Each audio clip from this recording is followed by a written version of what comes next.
Hi అండి. నేను మీ అనుషని. ఎలా ఉన్నారు? బాగున్నారా? మీరు బాగుంటే నేను కూడా బాగుంటాను. సో ఇవాళ బ్లాగ్ వచ్చేసి హెర్బల్ లైఫ్ గురించి అండి. ఈరోజు నాకు చాలా నచ్చిన రోజు. మే 11న నేను హెర్బల్ లైఫ్లో అడుగుపెట్టాను, మదర్స్ డే రోజున. మళ్ళీ తర్వాత జూలై 12న మా మమ్మీ బర్త్డే రోజున నేను ఈవెంట్లో అడుగుపెట్టాను. ఈ రెండు నాకు బాగా మెమరబుల్ తెలుసా. మా పిల్లలతో మా అమ్మగారితో నేను చాలా ఎంజాయ్ చేశాను. అక్కడ ఈవెంట్లో ప్రతి ఒక్క వర్డ్ నేను అర్థం చేసుకున్నాను. నేను ఇలాంటి మంచి పొజిషన్లోకి వెళ్ళాలని మనస్ఫూర్తిగా కోరుకుంటున్నాను. కోచ్ ఆపరేషన్ తీసుకున్నానండి. ఇలా స్టేజ్ ఎక్కి ఆఫ్టర్నూన్. దీని అంతటికి కారణం మా అమ్మగారు. మా అమ్మ సపోర్ట్ లేనిది నేను ఏమీ చేయలేను. థ్యాంక్స్ అమ్మ, థ్యాంక్ యూ సో మచ్. నీ సపోర్ట్ ఎప్పుడు నాకు ఇట్నే ఉండాలి. నీ బ్లెస్సింగ్స్ నాకు కావాలి ఇప్పుడు కూడా. Thank you my coach and Marcus గారు. మా మమ్మీ కూడా కోచ్ ఆప్షన్ తీసుకున్నారు. మా మమ్మీ ద్వారా నేను వచ్చాను.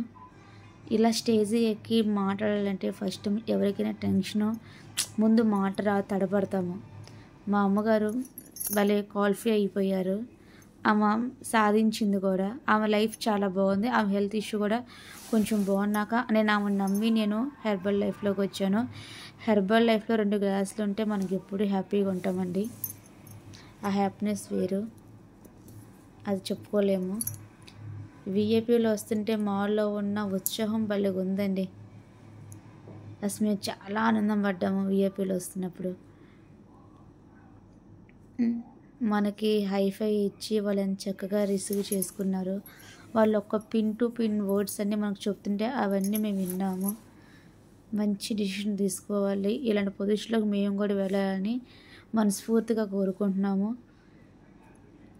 మనసులో కోరుకుంటే ఏదైనా సాధించేస్తామండి మనము. దేవుడు మనకు అలాంటి వరం ఇచ్చాడు కూడా. దీన్ని మనం ఎందుకు వేస్ట్ చేసుకోవాలి?